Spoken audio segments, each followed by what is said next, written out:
Well, the question today is, are tubulars on the way back? Are they starting to pick up a bit of pace and starting to get a little bit of a retro popularity among people? Well, the reason why I say this is that the tubular videos that I've done seem to just keep ticking over and getting views. And I've had quite a few people contact me about tubulars. You know, how do you fit them, and how do you put sealant in them? How do you fix puncture? And also that they're just telling me, hey, look, I bought some tubulars, really loved your video, and so forth. So it seems to be that there's this grassroots inquiries or wanting to try or wanting to get tubular tyres and tubular rims and try them out to see what they like. And we've seen this before. We've seen this before with music, and the vinyls have come back into popularity. They were dead as a doornail when the CD came out, and now vinyls are actually quite expensive, and people are buying them and buying the old turntables and everything. And we're also seeing the same in photography. We're getting people going out and buying film cameras and wanting to put film in the cameras and use film to take photos. And my local camera shop is overwhelmed with the amount of people who are wanting to get film developed, and the waiting for them to get done is 6 weeks to get your film back because it's so popular at the moment. So let's roll this intro and let's have a talk about, is this a similar sort of thing we're seeing with tubulars?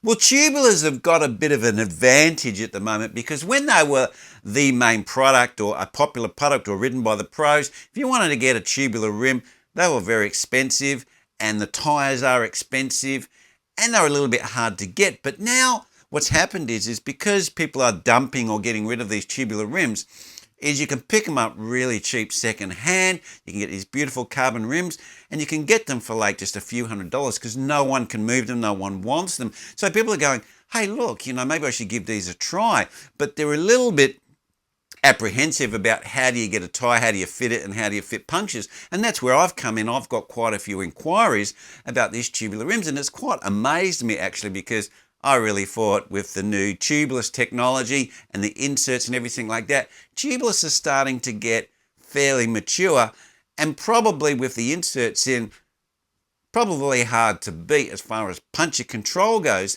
But they are a real pain in the neck to put together and put the inserts in and run the sealant and everything like that. Yeah, when you're riding them and if you get a leak and it fixes it, all good and well. But to set them up, or to take a tyre off a rim and put another tyre on, or if you get a cut that's so bad that the sealant doesn't fix it, then they're a big mess and they're a hassle. So people are probably going, hey, look, you know, these tubulars seem like it's complicated, or even more complicated than a tubular. Maybe I should try these tubulars because, hey, they're a lot cheaper as well, because I can pick up all this secondhand stuff that people don't want. So I can just see that snowball is gaining in size and becoming a bit more popular. And we might actually see tubulars coming back as a retro like we do with the vinyl records and also the film cameras. We've just got Facebook Marketplace open here, and we've got to the top here, we've got a 650 Mavic Tubular R System SLR wheels. So for $650 you can get yourself a couple of wheels. We've got a Zip Super 9 tubular rim brake, $1,600 for a disc wheel. Probably that's he's probably asking a bit much there. But some fencing. What's fencing got to do with tubular? We've got Zip 404 Firecast tubular wheels, $1,300. I'll probably say dreaming. And we've got some more disc wheels, $400 for some Zip carbon disc with power tap. So you're getting a power meter in there as well, 11 speed tubular. What else? Tubular. I don't know what to do with this fencing. Seems to be a tubular key word.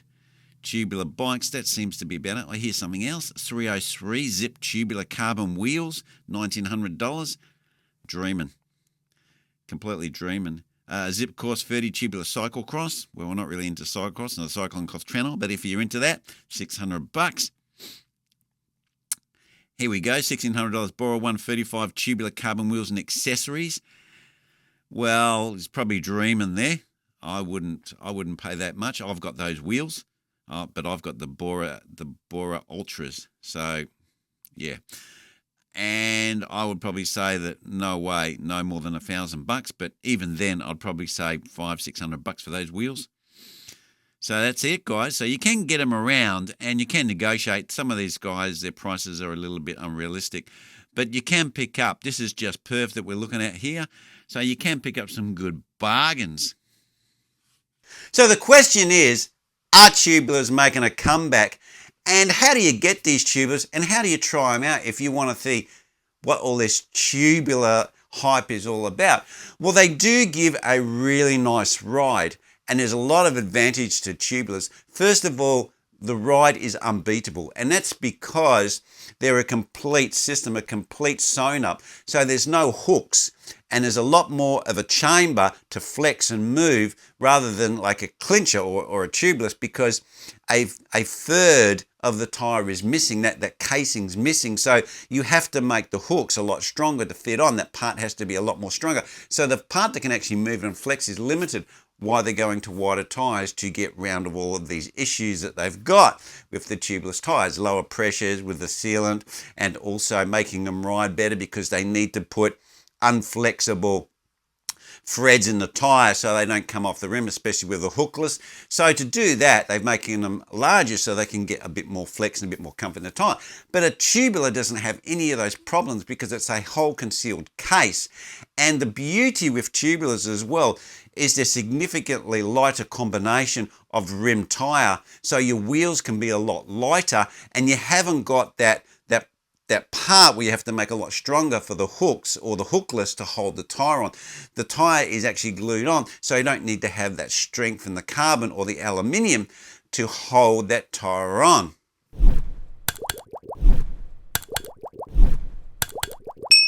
And moreover, you can run sealant in tubulars like you can with tubulars. Of course, they're not going to be as effective because the tubulars, because they haven't got a two-line membrane and they're designed to have sealant in, they apparently are supposed to be more effective, but you can fix tubulars with sealant. But they do suffer from the same problem that we've had with the earlier tubulars, because the tyres are generally smaller, because you're buying the tubulars rims, they haven't got the wider rim tubular like they have with the tubulars. You have to go for the smaller tyres. They run at higher pressures, so the sealant doesn't work quite as effectively. So that's a bit of a negative. But the tyres give a fantastic sublime ride. It is the best quality ride out.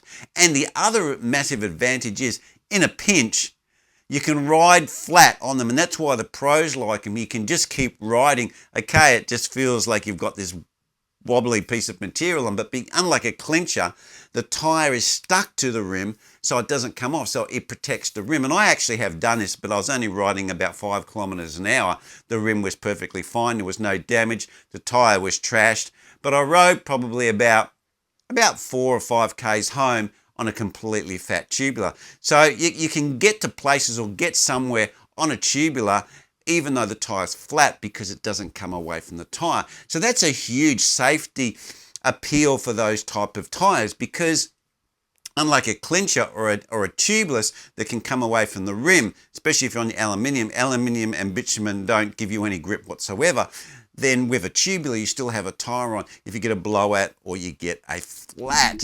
So in conclusion, do we have this massive tubular comeback? Well, I don't think it's massive, and I don't even think it's mild. I think it's probably just starting to gather a little bit of a momentum. And the issue with bikes and wheels and everything basically going north with the prices, a lot of people are probably looking around and go, how can I build up my bike? How can I still get something really nice but not have to put my hand so far in my pocket?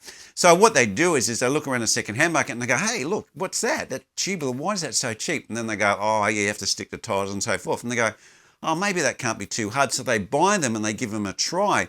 And I think this will drive probably a bit of a revival for tubulars, because this happens with a lot of older stuff. It kind of almost dies, almost fades away to zero, and then all of a sudden, from the dust, from the ashes, it all comes back, and we may see tubulars becoming a bit of a retro feature on our push bikes. probably city bikes, road bikes that people like to build up with aluminium steel frames, because now with carbon frames becoming so heavy as a complete bike, aluminium and steel frames are becoming very, very competitive even with weight. And you can build up aluminium and steel bikes for like about 8 to 8.5 kilos.